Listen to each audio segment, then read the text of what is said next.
Alors, imaginez un instant, et si un texte religieux écrit au 7e siècle contenait déjà des connaissances scientifiques, des choses qu'on n'a découvertes que très très récemment? Eh bien, c'est la thèse, assez fascinante, il faut le dire, d'un chirurgien français, le docteur Maurice Bucaille. Et c'est ce qu'on va décortiquer ensemble aujourd'hui. Voilà, c'est vraiment ça le cœur du problème pour le docteur Bucaille. C'est cette question qui a guidé toutes ses recherches.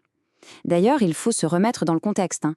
On est en 1976 et le voilà qui présente ses conclusions. Et pas n'importe où, hein, devant la très sérieuse Académie nationale de médecine. Bon, alors, plongeons-nous là-dedans. Pour vraiment saisir la portée de sa thèse, la première chose à faire, c'est de comprendre qui était cet homme, le docteur Bucaille, et sur quoi reposait son argument principal. Alors, Maurice Bucaille, c'était d'abord un médecin, un chirurgien français. Et ce qui est intéressant, c'est son approche. Il a décidé d'étudier le Coran, mais pas en tant que croyant. Non, il l'a fait avec son regard de scientifique, avec une objectivité quasi clinique. Sa thèse centrale, elle est pour le moins audacieuse. Le Coran contiendrait des descriptions de phénomènes naturels qui collent, de façon assez bluffante, avec nos découvertes scientifiques les plus modernes. En gros, il dit que l'humanité a eu besoin de siècles de progrès pour confirmer certaines choses qui étaient déjà écrites noir sur blanc dans ce texte. Et là, attention, c'est un point absolument crucial de sa méthode.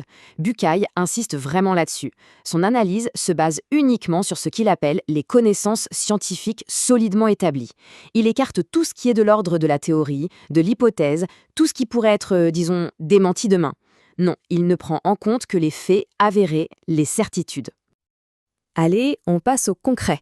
La première grande catégorie d'exemples que Bucaille met en avant, ça concerne le très très grand, le cosmos, la formation de la Terre et même le cycle de l'eau.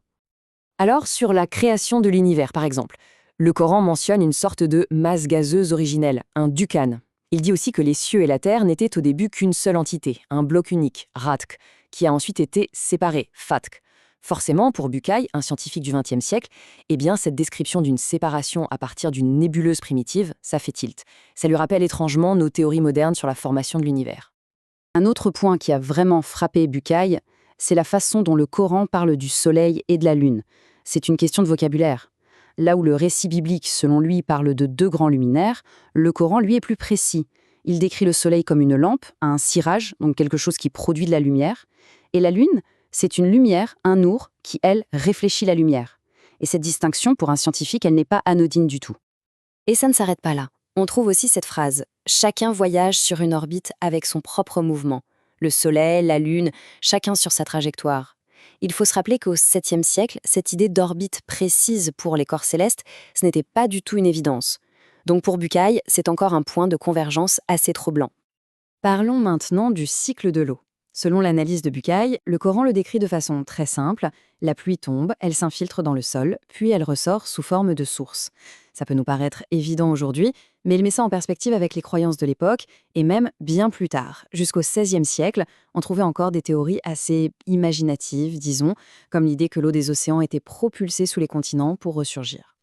Et puis, à l'image des montagnes, le Coran utilise le mot aoutad pour les décrire. Ça veut dire pieu ou piquet, comme les piquets qu'on plante pour tenir une tente.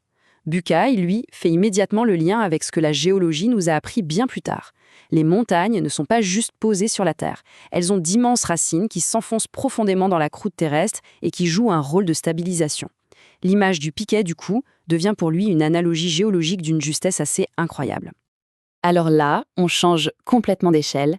On quitte l'infiniment grand, le cosmos, les montagnes, pour aller vers l'infiniment petit, au cœur même de la création de la vie humaine, l'embryologie.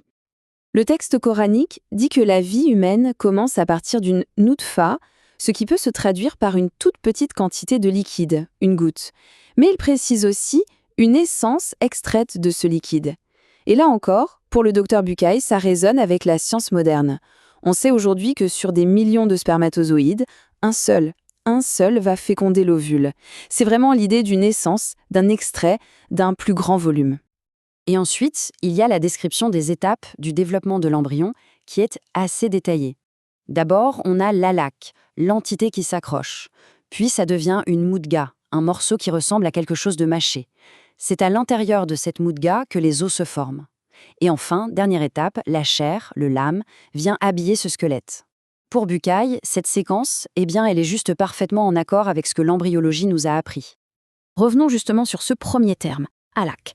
C'est un excellent exemple de l'approche de Bucaille. Pendant longtemps, on a traduit ça par caillot de sang. Mais lui, il retourne au sens littéral du mot en arabe, qui est quelque chose qui s'accroche, une adhérence.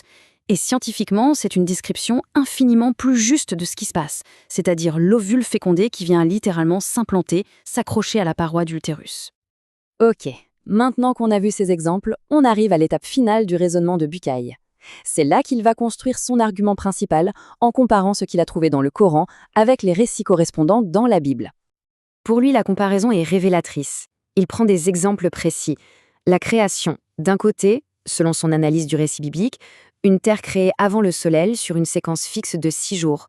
De l'autre, dans le Coran, une évolution parallèle sans chronologie stricte. L'âge de la Terre, la Bible via les généalogies suggérerait environ 6000 ans, ce qui est scientifiquement intenable. Le Coran, lui, ne donne aucune date.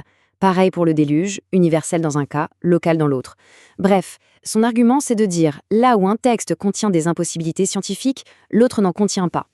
Et puis, il y a ce cas très particulier, celui du pharaon de l'Exode. La Bible dit qu'il s'est noyé, mais ne dit rien de plus sur son corps. Le Coran, lui, contient ce verset assez étonnant. « Aujourd'hui, je sauve ton corps afin que tu sois un signe. » Et des siècles plus tard, on découvre la momie du pharaon Merenta, qui est identifiée comme étant probablement ce pharaon. Et l'examen médical montre qu'il est mort noyé, mais que son corps n'est pas resté longtemps dans l'eau. Pour Bucaille, c'est une correspondance historique et scientifique presque parfaite. Ce qui nous amène logiquement à sa conclusion. Pour lui, le bilan est sans appel. Les affirmations scientifiques du Coran sont d'une grande précision. Le texte ne contient pas les erreurs de son temps. Du coup, la question qu'il pose est simple. Comment un auteur humain au 7e siècle aurait-il pu écrire ça? Pour lui, c'est tout simplement impensable. Sa conclusion, c'est donc que l'origine du texte ne peut être qu'une révélation divine. Et voilà, on a fait le tour de la thèse du docteur Bucaille. Et ça nous laisse avec une question de fond, une question assez vertigineuse en fait.